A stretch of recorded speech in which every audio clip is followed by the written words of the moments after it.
myself. Yeah. I'm feeling myself. Hey everybody, welcome back to another episode of Loose Ends. I'm Cece, I'm Val. and today we want to talk about what we're calling powerful places and sacred spaces.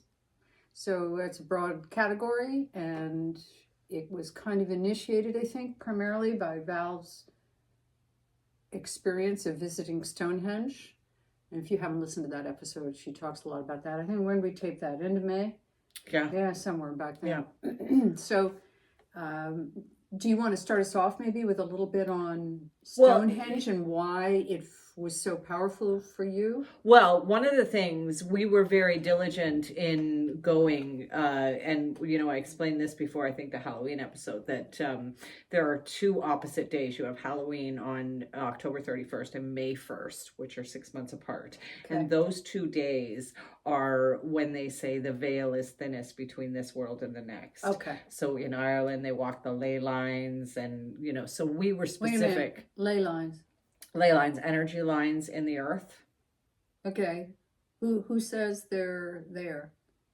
What do you Why mean? are they called ley lines? Well, they're like Is this energy from Celtic meridians stuff, well, a lot of it, but it's scientific. No, It scientific, because okay. when two ley lines actually cross, it ends up being a very high tornado area.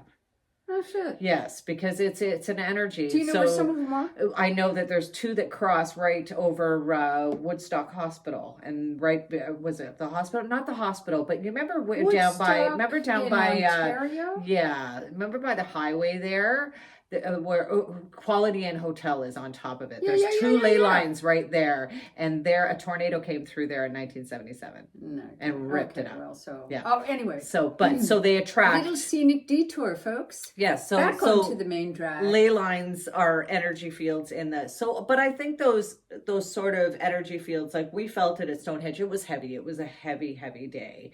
Atmospherically, like moisture you you felt the emotionally heavy. Okay. It was like, I don't know how to describe it, but you have all these people's energy there for so long, but so many struggles as well, like serious struggles, right? The average lifespan was 30 to 35, so people were dying back in the day when this was built. So both Jeanette and I found it to be a very heavy experience, but well worth it, because it's not that I don't always want to feel heavy, but I definitely want to know that my radar in how things around me feel is reading accurately. Yeah. Gotcha. And I mean, I'm particular to some cemeteries. Like there's one in Lunenburg that I spent a lot of time in. I walked my dog every day in this big, huge cemetery. And the funny thing is... For fun? Not for fun, for beauty, the atmosphere, the energy. I don't know how to describe it. It was very quiet. No, I don't see, but I'm not that person. Like, people are those people where I'm not going in the basement. There's a ghost down there. It's like, holy fuck, people rape and kill you, but ghosts, yeah, okay, you're scared of that. That makes no fucking sense to me. 0 sense. Like, people are monsters. Ghosts are monsters in the movies. But learn to separate that. And understand that we are connected to them still. We're not, I don't believe we die. I believe, our body dies, but I don't believe our soul dies. And so, I just tend to believe that you keep those connections with the other side. So anyway. All of that exists in the Stonehenge space, the actual physical space, not to mention the emotional space. Yeah. And so, but did that feel spiritual somehow? Yes. I mean, it wasn't just, I'm in a sacred space. Like, I felt like I was connecting with my ancestors, and they had very sad lives. Okay. Very short and sad lives. Because just parenthetically, I'm distinguishing between spiritual and sacred. Right.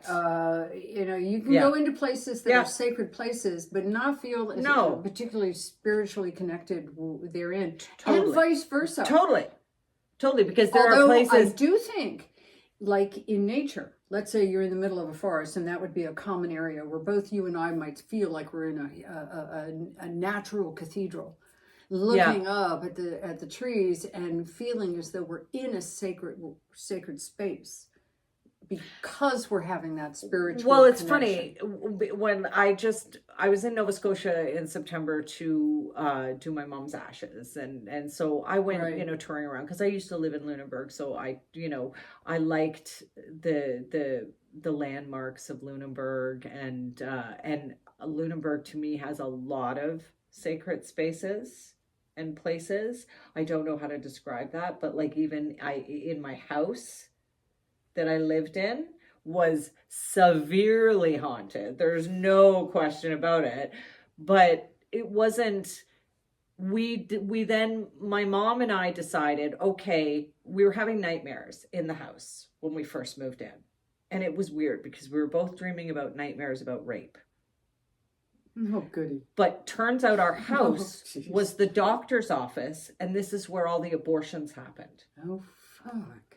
So that's a little creepy, but anyway, so we decided that we were going to just do a clearing of the house. So we did smudging, and we did a whole clearing. There's an example of spiritual, potentially, depending upon your definition of spiritual, but sacred not so much. Right. And the thing is that this is a reality. There are dark sides on the other side too. I know.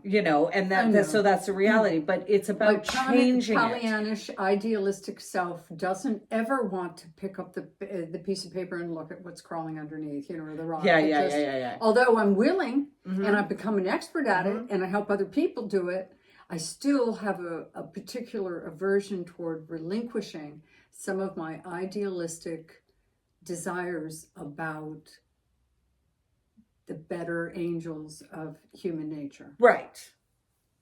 And I understand that. I understand I'm wanting to focus on the good, the positive. And for the most part, that's what I do. Because if I do come into a place that I don't feel the energy is right, I will cleanse it. Yeah. I will cleanse that. I just packed that little travel smudge kit that Love that. I'm going to use it. I know, when right? I go down to visit my son, I'm going to do the basement. Yeah. I mean, it's a great little tool, and it was a travel one, right? Little itty bitties. We love the itty bitties. Love the itty bitties. All right. Well, let me offer up one of my spaces. Sacred. Okay. Sacred space and a spiritual place. Not just according to me, but by virtue of almost every single person who has visited there and has felt it and remarks on it. And that is the place my father built, the family cottage on Hill Island in the St. Lawrence River, which is a very, very large island. And I mean, there's hundreds and hundreds and hundreds of acres of land on it. We live up at one end of a 3-mile, the island is 3 miles long. And it unfortunately doesn't have any roads that get to it, so we must use a boat, which I wonder if underneath that the fact that it is only accessible via boat doesn't somehow buoy the spiritual aspect of, being connected to nature out there in the wilderness, with running water and electricity and shit, but an internet now. But I remember the days when we first bought it, and I was 3, the first summer, just shy of my 4th birthday, I believe. I remember the outhouse. And that's where we had to go pee-pee and poo-poo. and of course, I've got a little teeny 3-year-old butt, and the fall right in? I had to put my hands on both sides of this old wooden seat inside a rickety old kind of outhouse that wasn't finished on the inside, had no paintings, had no aesthetic sense whatsoever, and spiders that in my little Oh, girl's yeah. Dock memory. spiders. They're fucking huge, man. were fucking as big as my fist Yeah. on the wall as I'm trying to push one out. You Yeah. know, I'm like, God, and it stunk, right? So that's what I remember. Yeah. And in my head, that notion of being that connected to one's to the land. Yeah. Because, you know, you were eating off the land, and you were, we used to buy fresh vegetables from somebody who would come around by boat who grew them on a different island, you know, blueberries and strawberries and corn and zucchini and all this stuff. Anyway, for me, that is one of the most spiritual places I know. When, and this is almost a sad caveat, because it was designed and built for a family to enjoy that experience together, Yeah.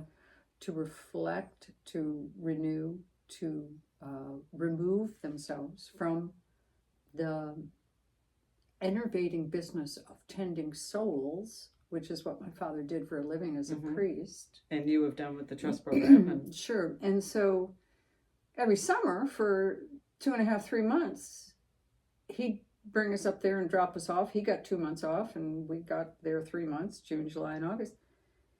And so it became more than just a summer cottage. Sure, it was a home. It was, and the only one we ever owned, yeah. because the church owned where we grew up. Right. So my little girl's memories and early sense of freedom, connection, I'm sure, carry over into my adult perspective of going back to renew myself. However, only when I'm there alone or with one or two people. Because now there's many generations and many peoples and many dogs. Many dogs barking, and a barking. cat. And a cat who Cannot hides forget. in one room.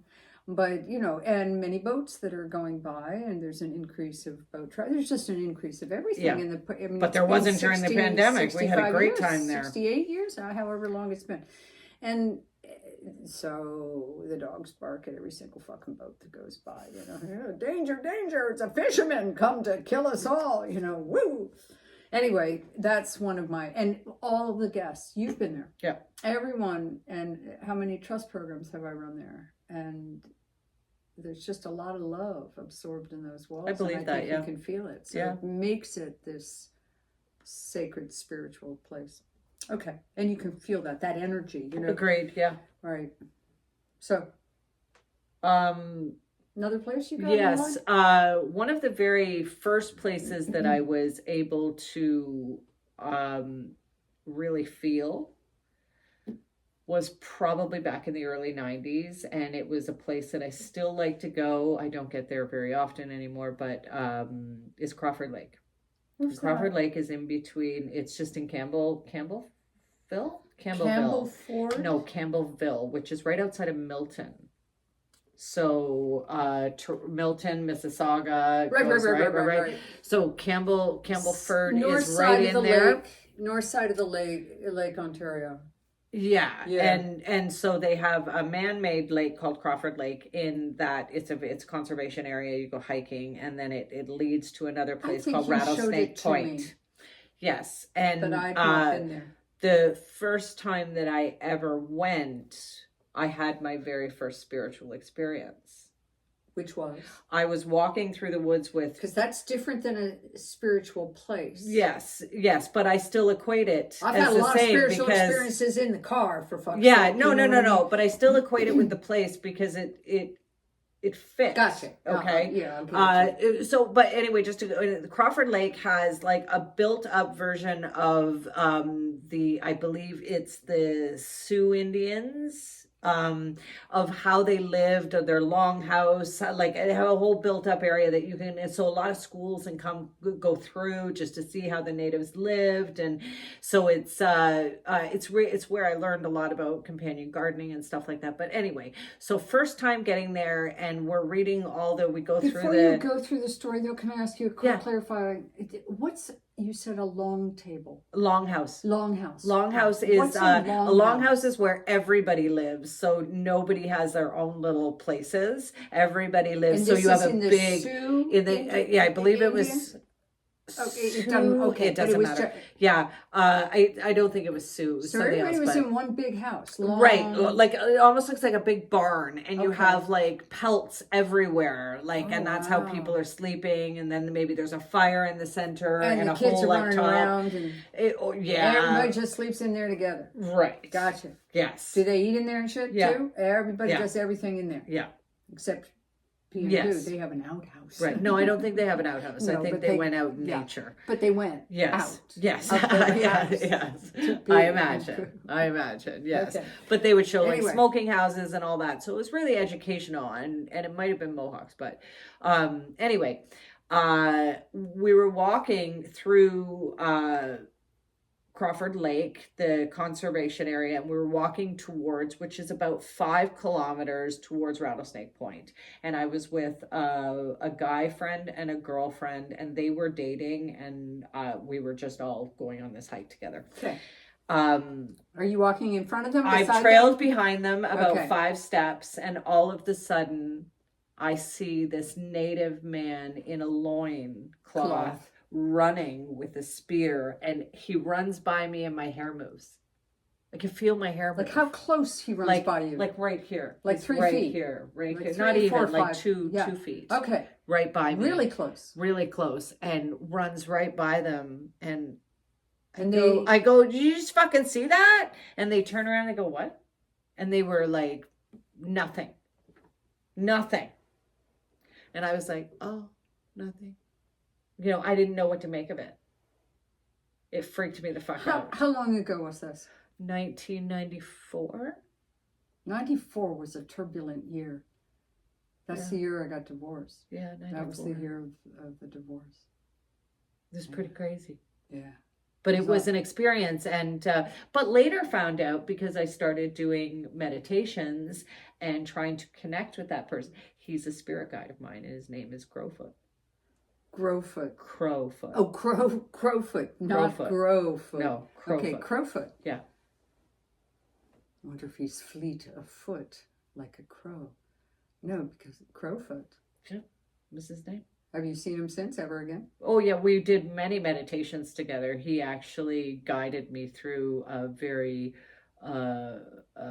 important meditation in 1998 that I don't know how to describe it, but there was like this feeling in the pit of and I couldn't sit still, and I was meditating. He made me sit still, and then it popped. It popped so fucking loud it woke my dog up.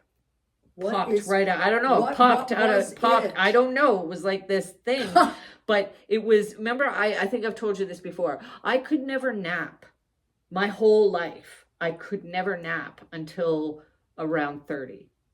Because as soon as, and it was fine if I went to sleep, but napping, if I started to fall asleep, all of a sudden, I would get this like horrible shame, and it would wake me up, and I would get, I've got to do something. I've got to do something.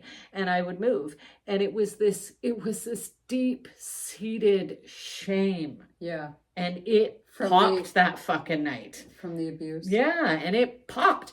And it popped so loud my dog woke up. So I knew it was, and then I could nap. And that feeling never came back. Wow. So and that it was 94.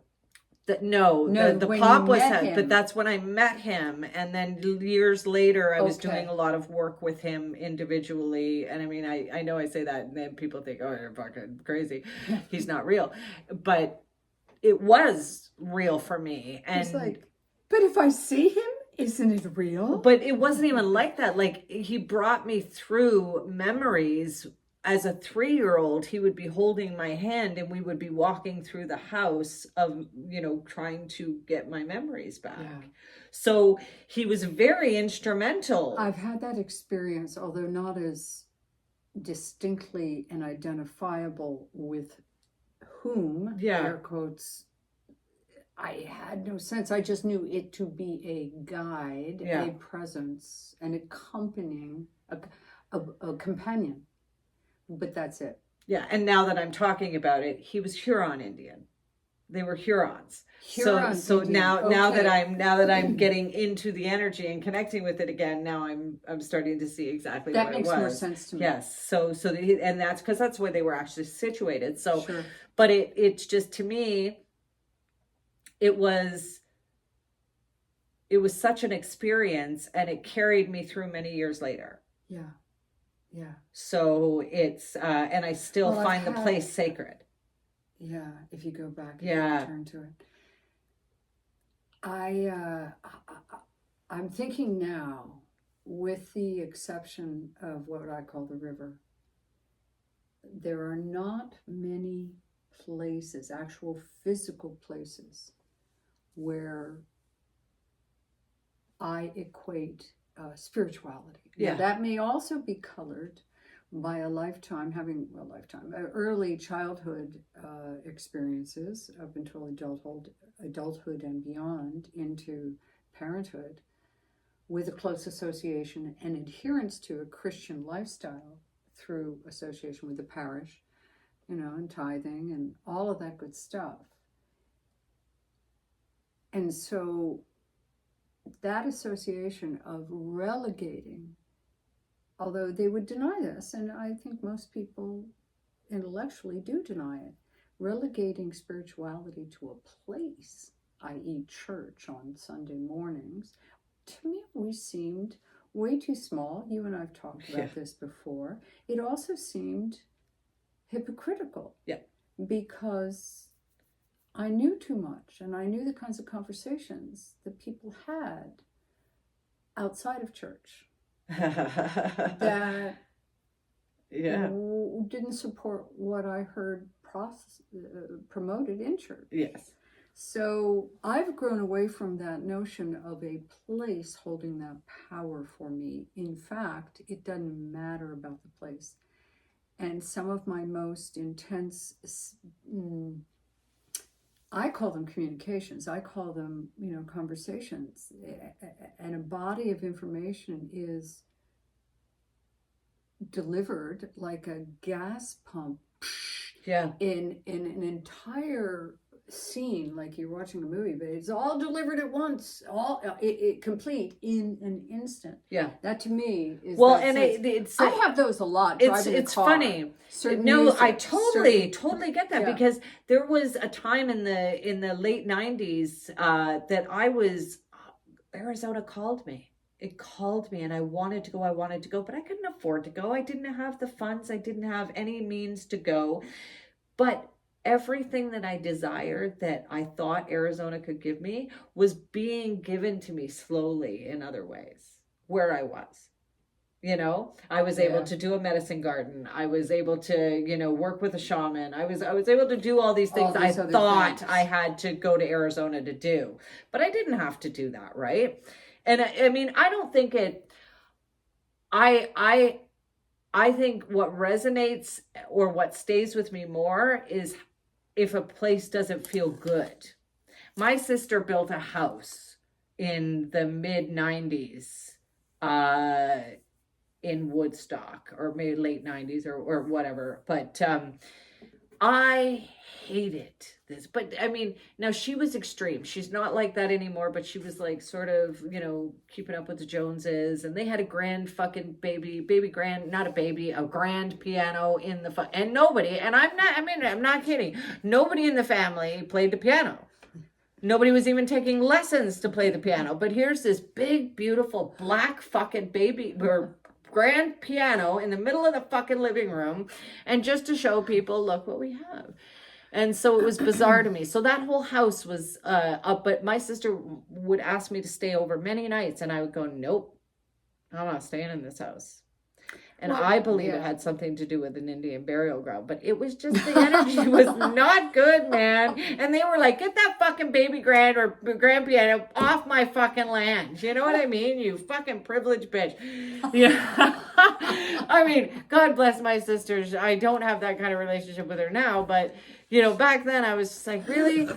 And I remember even saying one time, I think you have more money than you have sense. Oh God.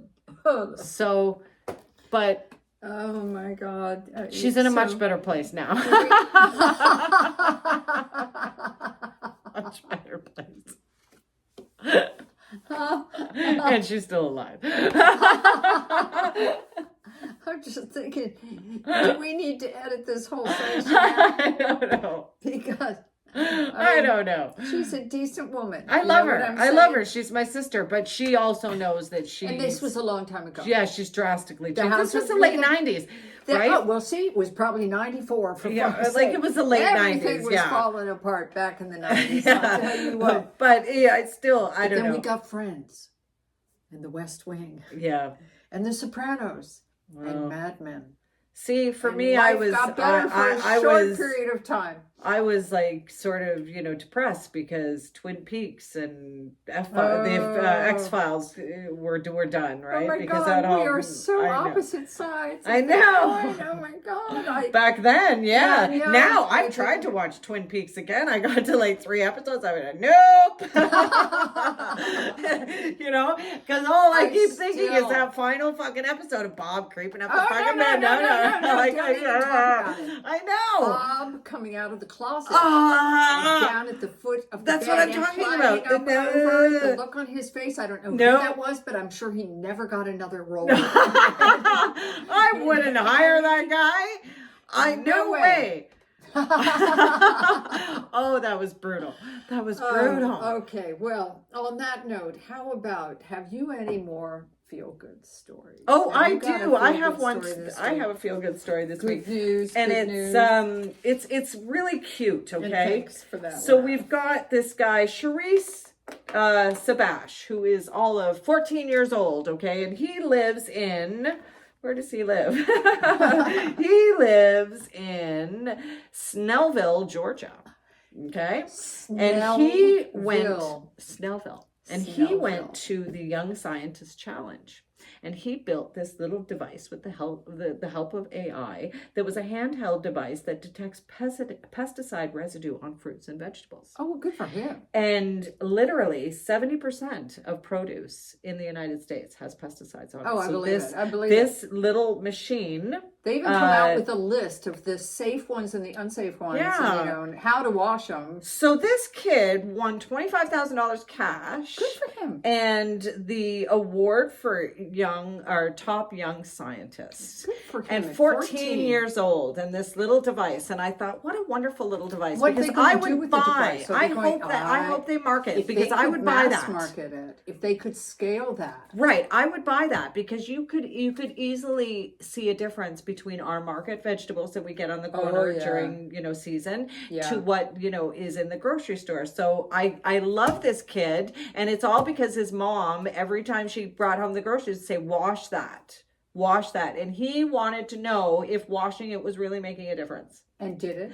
It did, but it didn't. But it was didn't. still the residue, right? You've got to. That's why I was reading up on this. It just happens about something else, but something like, it was because I saw the list of what were the best foods that were still safe enough that had the least amount of pesticides on them.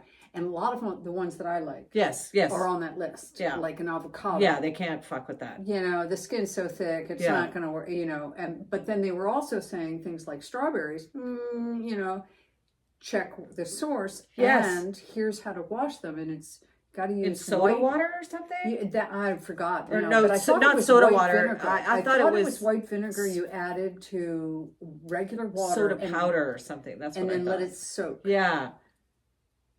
Well, neither one of us seems to know exactly. No, but I know exactly what you're saying. Yes. And find out how to wash your veggies. TikTok, and on that they note, tell you. I'm sure. You see, we're still not on TikTok, and I'm not getting on TikTok. I'm just not getting on TikTok. So that's our good feel good story for the week, and we really like this little guy, and hope he goes very far in the scientific field because we need more. Congratulations, Cerise. Yes, more good scientists. So congratulations out there. And have a great week, everybody. Have a great week. Take care. See you next week. Bye.